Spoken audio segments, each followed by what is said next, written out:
Assalamualaikum warahmatullahi wabarakatuh. Kembali di channel Dr. Safari Online ya.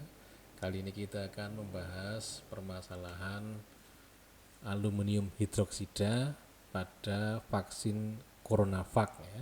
Jadi vaksin CoronaVac itu kan nama resmi yang sekarang beredar dari vaksin Sinovac itu ya, yang diimpor dari Cina.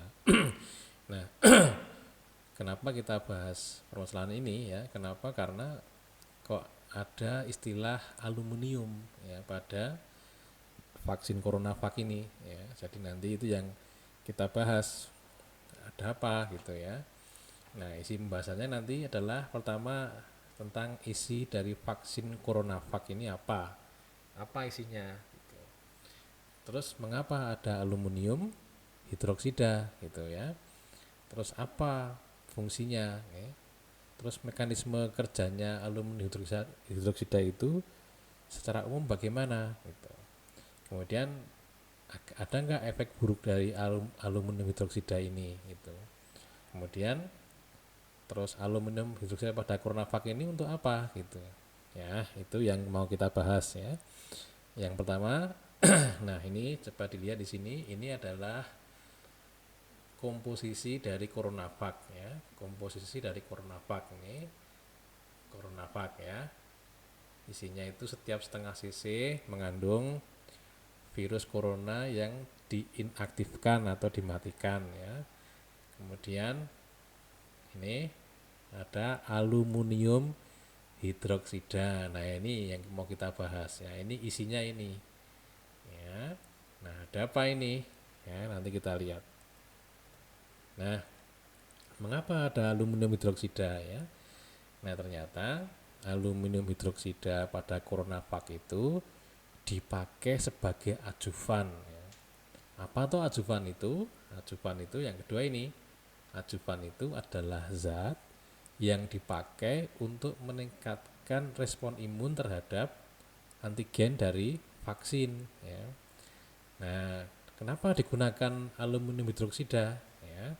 Nah, karena memang pengalaman membuktikan bahwa aluminium hidroksida ini relatif aman dari sekian banyak sekali pemakaian ya, relatif aman itu ya.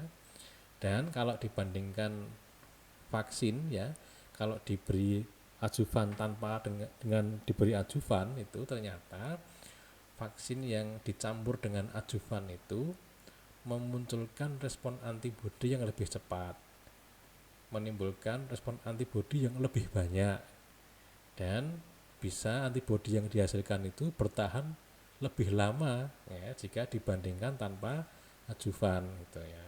Nah, itu mengapa digunakan aluminium hidroksida. Nah, ini ya, sebelum kita bahas lebih lanjut ya, setelah sederhana begini. Saya mau jelaskan dulu tentang bagaimana antigen vaksin itu bisa menimbulkan antibodi ya di dalam tubuh kita. Ini kita buat seringkas mungkin ya. Jadi coba dilihat di sini. Di sini ini adalah antigen ya. Kalau vaksin CoronaVac ya anggap saja ini adalah virus corona yang dimatikan ya. Di sini yang gambar seperti ini ya. Ini namanya APC atau antigen presenting cell atau sel penyaji antigen. Nah, fungsinya sel penyaji antigen ini itu adalah menangkap antigen dari vaksin ini ya. Dia ditangkap begitu, diproses di dalam sel ini, kemudian setelah diproses dia disajikan di sini ya. Setelah disajikan, maka dia akan dikenali oleh sebuah sel darah putih kita yang disebut dengan sel limfosit T ya. Nah, setelah sel limfosit T ini mengenali antigen yang disajikan oleh APC ini, sel penyaji antigen, maka sel T ini akan mengaktifkan sel limfosit B. Jadi sel darah putih kita juga salah satu jenis limfosit juga, cuma yang di sini sel B. Ya, sel B-nya nanti berubah jadi sel plasma sehingga dia membentuk antibodi. Antibodi yang dihasilkan di sini ini adalah antibodi yang ditujukan untuk pencetusnya siapa di sini ya, antigen vaksinnya. Kalau antigen vaksinnya itu adalah vaksin antigen dari virus corona yang dimatikan, maka antibodi yang dibentuk di sini adalah antibodi untuk antigen dari virus corona. Nah, secara ringkas nanti ini akan mendasari pembicaraan kita selanjutnya ya. Nah, bagaimana mekanisme aluminium hidroksida itu sebagai adjuvan? Tadi kan adjuvan itu fungsinya meningkatkan respon imun terhadap vaksin ya. Nah, ternyata aluminium hidroksida ini meningkatkan fagositosis atau pencaplokan antigen vaksin oleh sel penyaji antigen tadi, APC tadi. Nah, jadi sel penyaji antigen itu kan harus mencaplok dulu, harus memakan dulu dari antigen vaksin tadi. Nah, dengan adanya aluminium hidroksida ini, maka kemampuan APC atau sel penyaji antigen untuk mencaplok itu meningkat ya, karena berikatan dengan aluminium hidroksida. Jadi antigennya berikatan dengan aluminium hidroksida sehingga lebih mudah untuk ditangkap oleh sel APC ya. Kemudian ternyata aluminium hidroksida ini meningkatkan penyajian antigen oleh HPC tadi. Tadi kan disajikan setelah diproses, ditangkap, diproses terus disajikan kepada sel T ya. Makanya penyajiannya menjadi lebih baik gitu. Nah, kalau dia lebih baik ternyata sel T-nya lebih aktif ya, meningkatkan aktivasi sel T tadi gitu ya. Nah, sehingga antibodi yang dihasilkan juga lebih banyak gitu. Nah, yang berikutnya lagi, yang ini dengan adanya aluminium hidroksida ini, maka antigen itu dipertahankan di tempat injeksi selama mungkin ya. Jadi aluminium hidroksida itu dia bisa bertahan di jaringan itu sampai setahun di jaringan hewan itu ya. Jadi di kulit di tempat injeksi itu bisa sampai setahun yang di hewan ya. Jadi memang dia butuh waktu yang lama di situ untuk menginduksi respon imun ya, memang sengaja dibuat begitu gitu ya.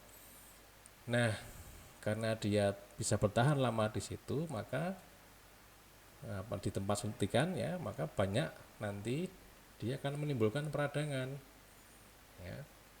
Memang kalau nimbul peradangan malah bagus gitu ya. Karena apa? Karena dia akan memicu lebih banyak sel APC atau penyaji antigen yang datang ke tempat injeksi dan menjadi aktif gitu ya. Nah, kalau aktif dia tadi memakan, menyajikan ya kepada sel T, sel T-nya menjadi lebih aktif, sel T-nya merangsang sel B untuk membentuk antibodi gitu ya. Nah, kalau dia aktif, maka dia juga bisa pindah ini APC-nya kemana? Ke draining lymphnode atau ke kelenjar getah bening yang menerima aliran limfo dari tempat injeksi. Ya, bahkan dia bisa pergi kemana-mana ya untuk menimbulkan respon imun sehingga antibodi yang dibentuk lebih lama, lebih banyak gitu ya. Nah, kemudian yang terakhir dia akan mengaktifkan komplement. Ya, komplement itu suatu sistem dalam tubuh kita ya, yang dia itu nanti kalau dia teraktifkan, maka komplement itu juga bisa mengaktifkan sel B tadi. Ya, sehingga sel B-nya menjadi lebih aktif dan bisa membentuk antibodi yang lebih baik gitu ya. Nah, sekarang apa efek buruknya dari aluminium hidroksida ini? Karena dia itu zat asing ya, ternyata memang aluminium hidroksida ini bisa memberikan nyeri di tempat injeksi ya. Kemudian bisa menimbulkan bengkak-bengkak ya dan kemerahan di tempat injeksi ya. Jadi tempat injeksinya itu nyeri, bengkak dan kemerahan ya. Dan aluminium hidroksida ini bisa memicu reaksi alergi ya. Cuma memang walaupun secara teori reaksi alergi yang berat bisa terjadi, tapi faktanya jarang terjadi reaksi alergi yang berat ya. Dan kurangnya efek booster ya. Efek booster itu kalau dia diberikan lagi aluminium hidroksidanya, maka antibodi yang dibentuk tidak lebih baik daripada yang sebelum-sebelumnya gitu ya. Yang lebih baik itu justru karena pengulangannya sel-sel di dalam tubuh kita yang meresponnya itu menjadi lebih baik gitu ya. Nah, kemudian hampir tidak membentuk kekebalan seluler ya, karena aluminium hidroksida ini mencegah terbentuknya sel-sel tertentu yang sifatnya itu bisa merusak sel yang terinfeksi oleh virus gitu ya.